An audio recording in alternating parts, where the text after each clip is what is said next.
Matteo, what can we do to change things? How many times have you asked me this question? Punctually, when I publish a video or a post in which I denounce the misdeeds of governments, the abuses of institutions, or in general, I bring to light any problem, criticality, or negative aspect of the system and society in which we live, many of you comment with similar questions. Okay, I acknowledge that, but what can I do about it? Sometimes, those who post these messages are simply resigned, have lost all hope, and no longer believe in any change or possible improvement. Others, on the other hand, are sincere requests for help, advice, or suggestions. Now, the first thing I want to tell you about this is that I have no certain solution to offer you, no magic formula, or definitive indication, and I'm not even that convinced that any exist. The only thing I can do is tell you what I do and what I believe is right to do at this moment in my life. I do my part. One of Mahatma Gandhi's greatest teachings was this, when he told us, "Be the change you want to see in the world." I believe these words carry a tremendous power and energy, but above all, they are always incredibly relevant. Change starts with us, not from the outside. Often we focus on others, on what's happening out there, and we want to intervene, do anything to change it, when the best and perhaps the only truly effective way to really change things is to work on ourselves. This requires a lot of self-criticism. It involves sacrifices and questioning oneself, sometimes even radically changing one's lifestyle, giving up some comforts or revolutionizing one's habits. And this is why many outright reject this path or find the most varied reasons to criticize it, as well as to convince others and, first and foremost, themselves, that it's not a valid strategy.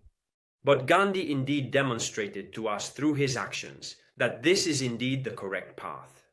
Instead of waiting for things to clearly change on their own, or for others to truly change society, each and every one of us must undoubtedly take action ourselves to embody the values and transformations we want to see around us. In other words, if we want a more peaceful world, we must be more peaceful ourselves. If we want more justice, we must act justly. If we want more kindness, we must be kind. Change starts from within us and from our daily actions.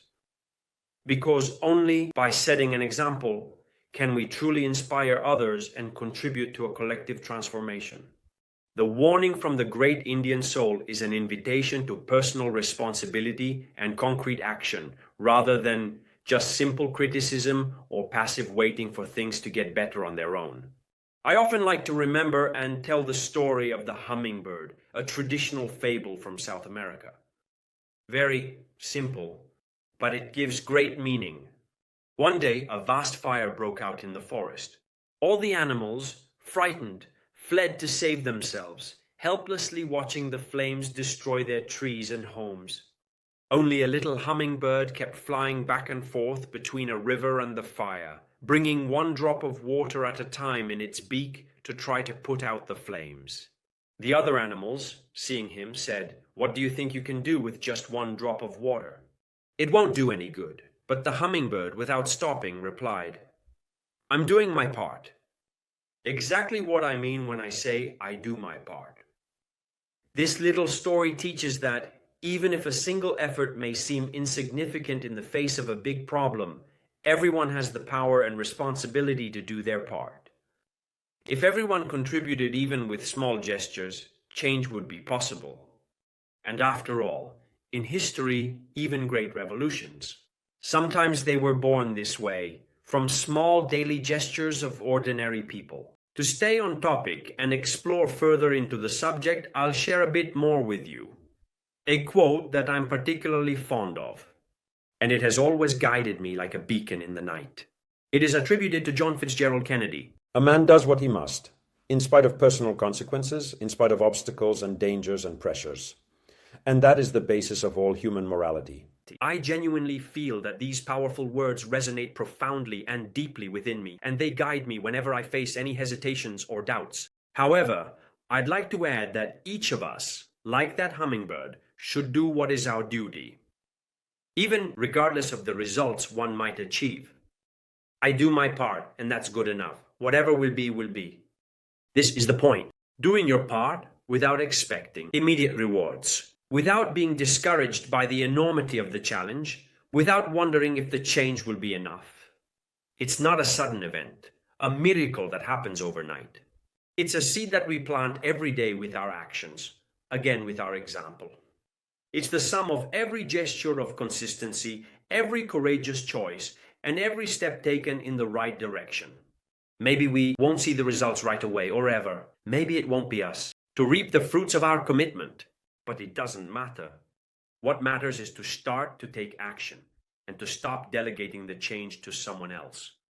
The world doesn't change because someone one day decides to change it all at once. It changes because many people in their own small ways decide to do their part. And in any case, even if things go wrong, and in the worst case scenario, if your actions haven't had any impact on the outside world, they will surely have made you a better person. They will have changed and improved you. And maybe this is the only thing that really matters. So, the next time you ask yourself, what can I do? The answer might be much simpler than you think. Do your part, always. Without fear, without expectations, drop. Buy, drop.